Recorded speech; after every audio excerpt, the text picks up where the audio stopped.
नमस्कार, मैं लोकेशना मिश्रा।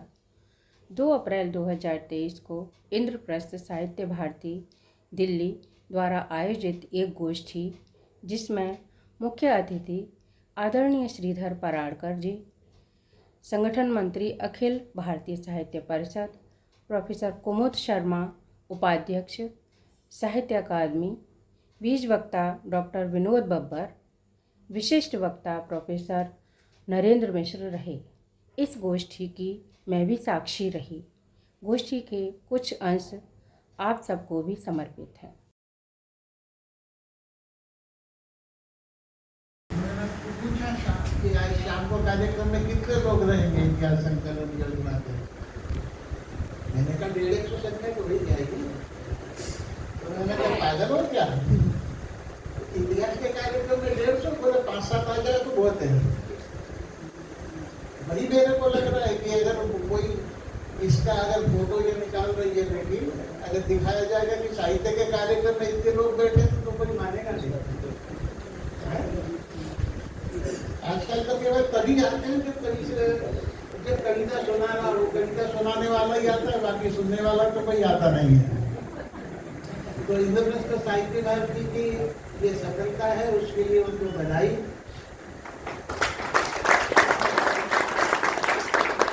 लेकिन ये ताली आपकी अधूरी है, क्योंकि ये गड़बड़ की है। इनको सम्मान कार्यक्रम के लिए मना किया था मैंने, और इन्होंने उसके बाद सम्मान किया है। ऐसा साहित्य परिषद में इस प्रकार की परंपरा नहीं है। जब हमारे 3-4 कार्यकर्ताओं को साहित्य निदेशक के और इसके पद मिले थे अकादमियों में, उस समय एक बात आई थी कि जो अधिवेशन होने वाला है दिल्ली का, उसमें उनका सबका सम्मान किया जाए। तो तो उन्होंने मना कर दिया था। तो बोले अपन कहते हैं कि पद प्रतिष्ठा सम्मान के अभिलेखा हमारे कार्यकर्ता में नहीं होनी चाहिए, और जिनको मिला है उनका तुम सम्मान कर रहे हो, तो सही बात कौन सी होगी? जो कह रहे हो कि अभिलाषा न हो वो ठीक है, कि जिनको मिल गया उनका सम्मान कर रहे हो, लोगों को आकर्षित कर रहे हो कि हमको मिलेगा तो सम्मान किया जाएगा। और इसलिए मैंने टीचर को मना किया था कि सम्मान का कार्यक्रम मत रखना। फिर इन्होंने क्यों किया है? नए भारत की साहित्य परिषद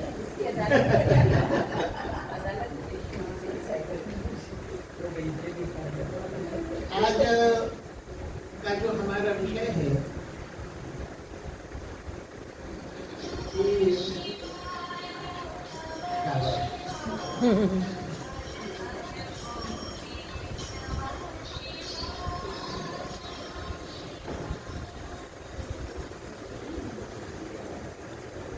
कल का साहित्य, कल के भारत का साहित्य कैसा हो, इस पर आप लोगों ने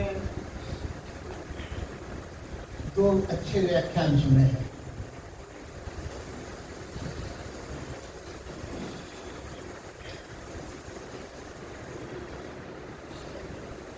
साहित्य का जब लिखता है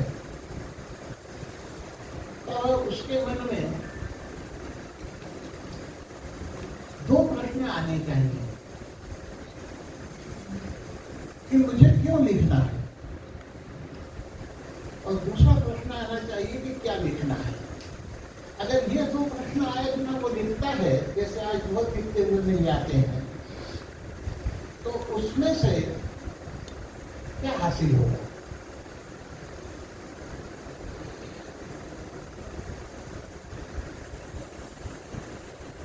अगर सरल भाषा में कहें तो हमारी जो आकांक्षाएं हैं उनकी पूर्ति, अपेक्षा नहीं कह रहा हूं मैं, आकांक्षा कह रहा हूं कि आकांक्षाओं की पूर्ति साहित्य के माध्यम से होनी चाहिए। अपेक्षाएं तो बहुत हो सकती हैं। हमको नौकरी लग जाए अपेक्षा हो सकती है, शादी हो जाए अपेक्षा हो सकती है, बाल बच्चे हो उनको नौकरी लगे, अनंत है।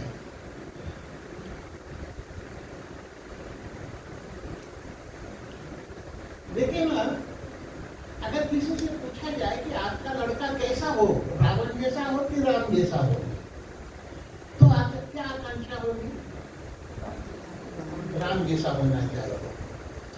अब राम जैसा होना चाहिए तो उसके लिए चरित्र खड़ा करना पड़ेगा, पहली बात। और अगर राम जैसा चरित्र बताना है तो राम और रावण में क्या अंतर है, तो रावण का वर्णन भी करना पड़ेगा।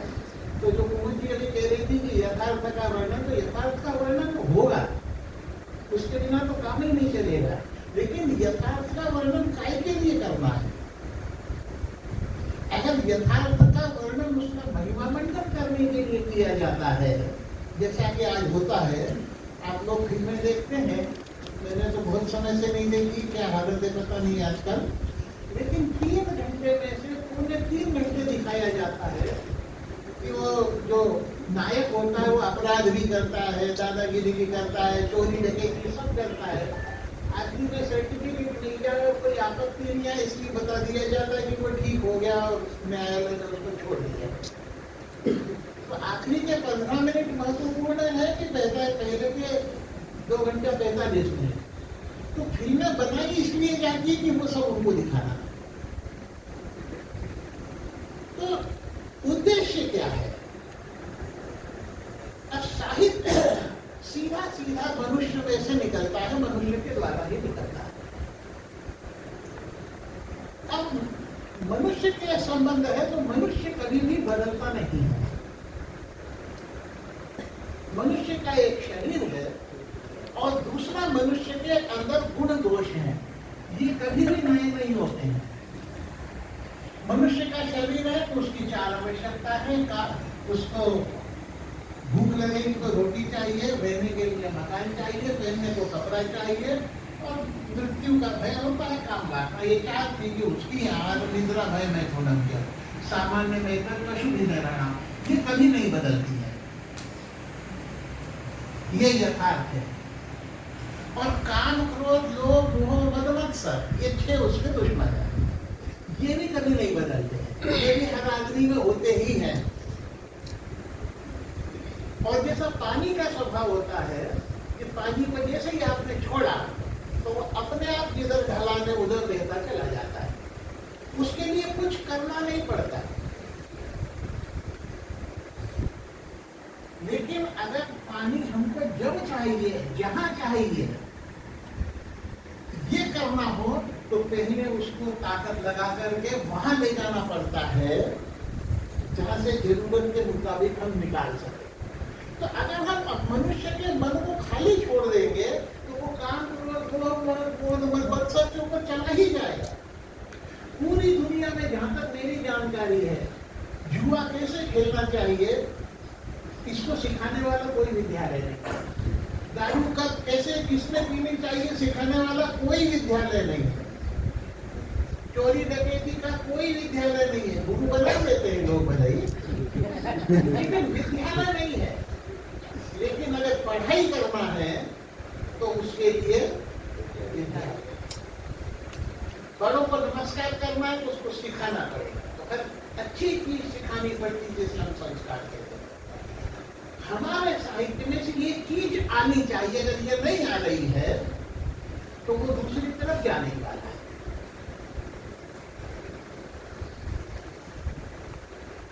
पांच 5000 साल या उससे अधिक का समय रामायण और महाभारत को लिखे हो गया, और मुझे बताइए इसको कितना समय हो गया। लेकिन इन इतने वर्षों में हिंदुस्तान में और हिंदुस्तान के बाहर भी होगा शायद, आज तक किसी ने अपने लड़के का नाम रावण नहीं रखा। रखता है क्या कोई? किसी ने अपनी लड़की का नाम शूर्पणखा नहीं रखा, कंस नहीं रखा। क्यों नहीं रखा? ये रामायण महाभारत में यथार्थ का वर्णन तो है, जो आज होता है वो तब भी होता था। स्त्री का अपहरण होता था, स्त्री के वस्त्र उतारे जाते थे, उसके ऊपर अत्याचार होता था, चोरी की, डकैती की, देवता जो ऋषि मुनि है उनको कष्ट देने की घटनाएं तब भी होती थी जैसी आज होती। मैंने कहा ना कि कुछ भी नया नहीं होता है, वही चलता रहता है। जो आज चलता है वो तब भी चलता था। लेकिन साहित्यकार ने, वाल्मीकि जी ने और बाद में बाकी लोग भी उन्होंने इस ढंग से वर्णन किया है कि इतने 1000 वर्षों में आज तक किसी ने भी अपने लड़के का नाम रावण नहीं रखा। मतलब उस साहित्य को पढ़ करके प्रत्येक पाठक को स्पष्ट था कि हमें क्या करना है। तो आज का साहित्य इस प्रकार का होना चाहिए कि पाठक के मन में क्या करना चाहिए, विभिन्नता की आकांक्षा क्या हो, उस आकांक्षा की पूर्ति उसके द्वारा होनी चाहिए। उसको ढंग से लिखें, केवल उसकी जो शब्दावली है वो बदलती है, केवल कहने का तरीका बदलता है, उसके जो कंटेंट है वो कभी भी नहीं बदलता। अगर वो बदला जाएगा, जैसे कुमुद जी ने अपने भाषण में कहा, तो गड़बड़ हो जाएगी। जैसे हमारे यहाँ हुआ कि जितने नायक थे हमारे यहाँ के अभी तक के, खलनायक थे हमारे साहित्य के, वो आज सब कौन हो गए हैं? नायक। उनका महिमा मंडन किया जाता है, वो नहीं होना चाहिए। वो करेंगे तो फिर उसमें से सारी के सारी गड़बड़। सारा आज जो वर्णन हो रहा है वो इसी बात को लेकर के चल रहा है। तो आज भी अगर हमें लिखना तो वही लिखना पड़ेगा। एक छोटी सी कहानी है पुराने समय की, आपको मालूम है, वो लकड़हारे की, कि वो लकड़ी काटने गया, थक गया, तो तालाब के किनारे एक पेड़ के ऊपर बैठा हुआ था, वही आराम करने लगा, तो उसकी कुल्हाड़ी गिर गई तालाब में। फिर वो गिरती है, वो बेचारा दुखी होता है, बहुत गरीब था, तो जल देवता निकलती है, वो सोने की कुल्हाड़ी लेके आती है, वो करता मेरी नहीं सच्ची आदमी की, तो लोहे की लेके आती, वो कहता है ये मेरी है, तो वो उसको 3 इनाम में देती है। फिर उसके पड़ोसी को मालूम पड़ता है, वो भी इसकी नकल करता है, और वो सोने की कुल्हाड़ी पे यहाँ कर देता है, तो वो भी चली जाती है, वो एक ही उसकी चली जाती है। अब ये कथा है, लेकिन इसका अगर हम कथा को कथा के रूप में लिखेंगे, यथार्थ के रूप में, तो गड़बड़ हो। लेकिन इसका मूल क्या है? एक है लोभ, एक है ईमानदारी। आज भी अगर हम कथा लिखेंगे तो इसमें ये दोनों चीजें चाहिए ही चाहिए। और बस इतना होगा कि अगर मान लो आज कोई कथा लिखने के लिए बैठे, वो ये कर सकता है कि वो जो ऊपर बैठा था पेड़ के तालाब के ऊपर, तो उसके हाथ से उसका मोबाइल गिर गया, तो बेकार हो जाए। तो जल देवता निकला, उसका वो एक को का लेकर के आया, उसमें लड़के ने मना कर दिया, तो फिर वो सैमसंग का लाया, उसको मना कर दिया, फिर वो एप्पल का लाया। ये हो सकता है, क्योंकि आज के बच्चे को कुल्हाड़ी समझ में नहीं आई, उसने कुल्हाड़ी देखी नहीं है, उसको लकड़ी काटना मालूम नहीं है, क्योंकि घर में लकड़ी लगती नहीं है, गैस चल रहा है। तो आज अगर हमें लड़के को कथा समझाएंगे तो यही बताना। तो हमें मालूम है कि राजा के 4 लड़के थे, और ये तुम्हारा समझ श्रीधर परागकर जी, आज के इस कार्यक्रम की अध्यक्षता कर रहे प्रोफेसर अमृतेश अवस्थी जी, विनोद बब्बर जी, प्रोफेसर नरेंद्र जी, करीम जी, नीलम राठी जी, और बहुत सारे परिचित चेहरे हैं। सबका नाम लेना संभव नहीं है। इस सभागार में उपस्थित मेरे सभी देवताओं जी, घड़ी सामने है, 10 मिनट का वक्त मुझे भी दिया गया है, और अभी जो बात जहाँ से विनोद जी ने एक बात शुरू की थी, क्योंकि जब आपसे पहले वक्ता बोल चुके होते हैं तो वही आपकी बोलने की लाइन भी फिक्स कर चुके होते हैं। विनोद जी ने एक बात कही कि बहुत सारे विमर्श ऐसे हैं जिन्होंने हमारे साहित्य की दिशा ही उलट दी है, और मैं भी ये कहना चाहूँगी कि जिस तरह से राजनीति ने अपने निहित स्वार्थों के कारण समाज को विभिन्न वर्गों में, जातियों में, धर्म में बांट दिया है, उसी तरह की चतुराई हमारी साहित्यिक बिरादरी ने भी दिखाई है। उसने भी अपने निहित स्वार्थों के कारण साहित्य को बांट दिया, साहित्य को खंड खंड कर दिया, जबकि साहित्य के स्वभाव में है ही नहीं कि वो खंड खंड हो। साहित्य सबका है। तो सवाल ये है कि साहित्य की पहचान का पैरामीटर क्या होना चाहिए। आज विषय रखा गया कि नए भारत का साहित्य कैसा होगा। आप पलट करके साहित्य का इतिहास देखिए, और मुझे लगता है कि आप में से किसी को भी इस बात में कोई आपत्ति नहीं होगी कि साहित्य में कितने परिवर्तन हुए, तरह तरह के आंदोलन आए, मौसमी बुखार की तरह से आए, लेकिन वो मौसमी बुखार की तरह चले भी गए। लेकिन अंततः साहित्य में क्या बचा? अंततः साहित्य में बचा मनुष्य का शाश्वत संघर्ष, उसकी आकांक्षाएं, उसकी आशाएं, उसकी अभिलाषाएं, उसके सुख दर्द, उसके हर्ष विषाद, और सबसे बड़ी उसकी जिजीविषा, उसके आगे बढ़ते रहने की प्रवृत्ति। तो साहित्य की पहचान का पैरामीटर क्या होना चाहिए? साहित्य की पहचान का पैरामीटर ये होना चाहिए कि किस तरह से साहित्य जीवन की जटिलताओं से आपको साक्षात्कार कराता है और किस तरह से वो मनुष्यत्व की खोज का संकल्प लेकर चलता है। अगर आप देखिए पूरे विश्व के साहित्य में, अगर आप हेमिंग्वे को याद करिए, the old man and the sea जैसी रचना उन्होंने की, नोबेल पुरस्कार मिलता है। अल्बेर कामू ने स्ट्रेंजर लिखा, ये उस समय लिखा गया था जब साहित्य में कोई बंटवारा नहीं था। हिंदी साहित्य की अगर आप बात करें तो हिंदी साहित्य में आप असंख्य नाम ले सकते हैं। प्रेमचंद, फणीश्वरा रेणु, रांके राघव, कितने आप नाम ले लीजिए। उन्होंने स्त्री की, दलित की मर्मांतक पीड़ा को व्यक्त किया और इतिहास की बदलती हुई धारा में उनको देखा। तब तो साहित्य को बांटने वाले इस तरह के बर्तन हमारे पास नहीं थे। तो साहित्य क्या करता है? साहित्य आपके भीतर वैचारिक संपन्नता लाता है और सृजन के प्रति उत्सुकता पैदा करता है। और इस बंटवारे ने क्या किया? इस बंटवारे से हुआ ये कि साहित्य के सृजन पर जब आते हैं उस फलक पर, तो सैद्धांत की मस्तिष्क पर हावी रहती है, और किसी सैद्धांतिक से निकल करके जब साहित्य आता है तो साहित्य जीवन के सहज प्रवाह से निकल करके नहीं आता है। तो उसको देखने का नजरिया भी ऐसा होता है। तो कृपया साहित्य को इस तरह से बांटना नहीं चाहिए जो हमने बंटवारा एक कर दिया। दूसरी बात नरेंद्र जी ने उठाई, राष्ट्रीयता का पक्ष, भारत का। देखिए साहित्य, जैसा मैंने कहा कि संपन्नता लाता है, आपको जागरूक बनाता है।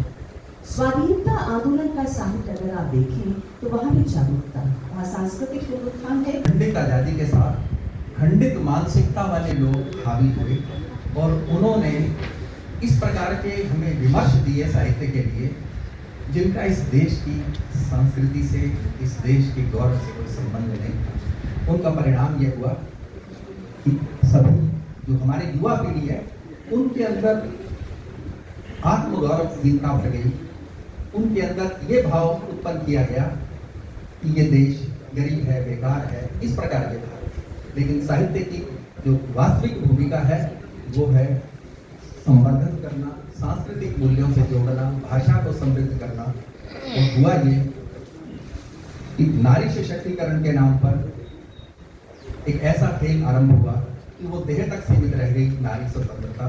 सशक्तिकरण के नाम पर हमारे दिल्ली इसलिए कुख्यात हुआ कि यहाँ चुंबन प्रतियोगिताएं होने लगी। तो साहित्य में भी ये सब कुछ आया, युवाओं को पथभ्रष्ट करने वाला साहित्य आया, मानसिकता को दूषित करने वाला साहित्य आया, और बाल साहित्य के नाम पर विज्ञान की तो बहुत बातें हुई, लेकिन नैतिक मूल्यों की चर्चा सिरे से गायब हो गई, पाठ्यक्रम में भी गायब हो गई।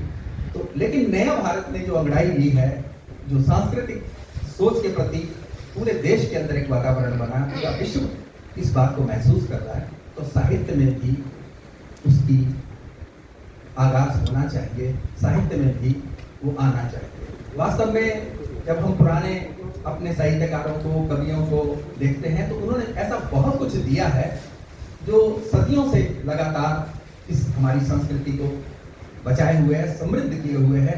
अभी तुलसीदास जी का जिक्र आया। तुलसीदास जी एक पुस्तक ने विदेशों में जो भारतीय गए उनको भारत से, भारतीय संस्कृति से जोड़े रखा।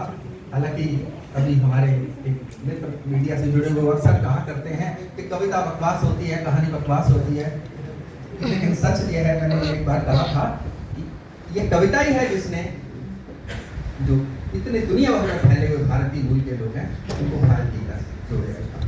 तुलसीदास जी की बात श्रद्धा से की जाती है, लेकिन तुलसीदास जी के साथ साथ आज हम सभी तुलसी के शिष्य, तुलसी के मानस पुत्र उस परंपरा को किस प्रकार आगे बढ़ाएं, ये हम सब का दायित्व है।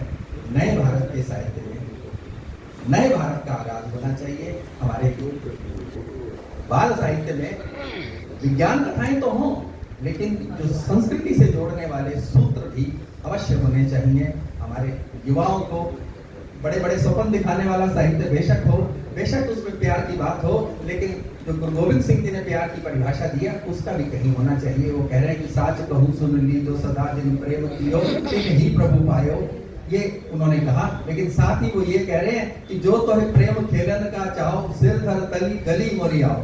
तो ये भाव भी प्रेम का होना चाहिए, प्रेम काली देही तक सीमित नहीं रहना चाहिए। इस नए भारत के साहित्य के अंदर इस भारतीय जो संस्कृति के विशिष्ट गुण हैं उनकी चर्चा अवश्य होनी चाहिए। यहाँ जो अब संस्कृति के नाम पर जो विश्व बिखेरा गया है उसको किस प्रकार से समेटा जाए, किस प्रकार से उनको सीमित किया जाए, ये हम सबका दायित्व है। हालांकि इस देश की जनता ने ऐसे तत्वों को बहुत सीमित कर दिया है, लेकिन वो बुझते हुए दीपक फड़फड़ा रहे हैं।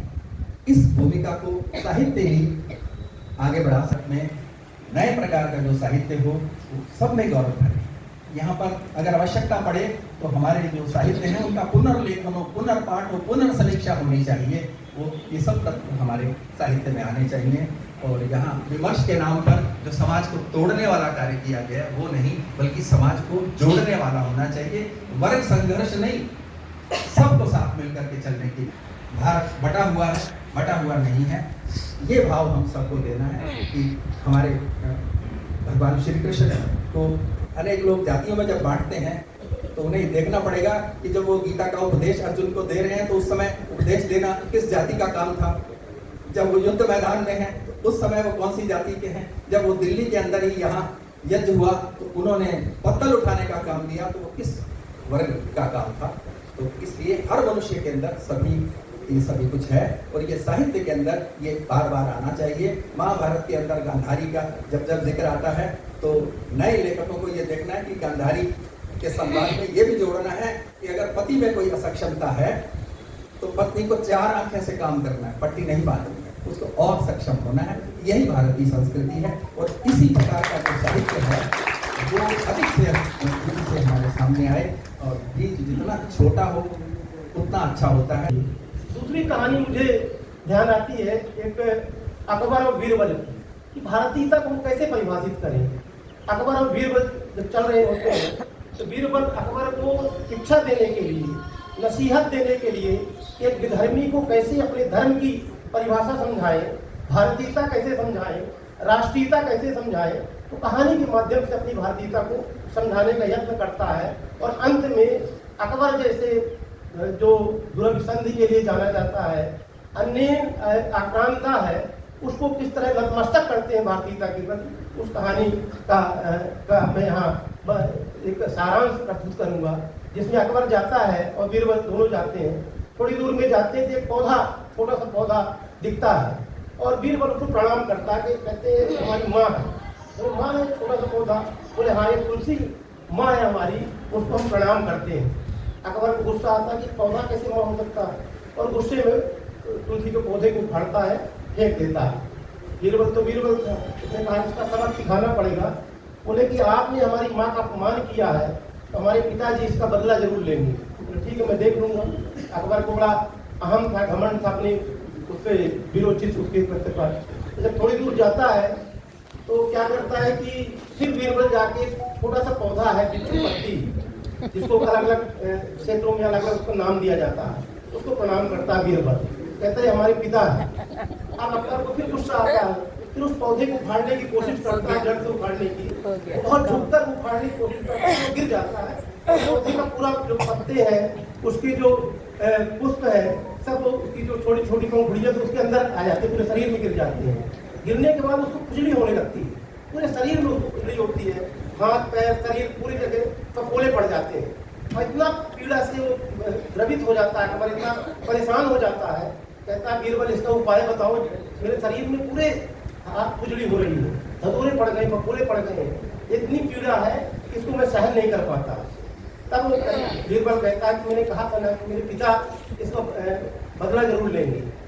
कहता नहीं ठीक है, आप क्योंकि परेशान हैं और कहते इसका इलाज बताओ, इसकी औषधि भी है, थोड़ी दूर और आगे ले जाता है। तो आगे ले जाने के बाद फिर वो प्रणाम करता बीरबल, कहता है हमारी गौ माता है, इन गौ माता को तुम प्रणाम करो, इनके पास वो औषधि है कि तुम्हारे पीड़ा को हरने वाली औषधि है, तुम्हारे दर्द को शांत करने वाली औषधि है। और गाय को प्रणाम करता है तो गाय के गोबर से लेप लगाता है अकबर को, पूरे शरीर में उसको लेप लगाता है।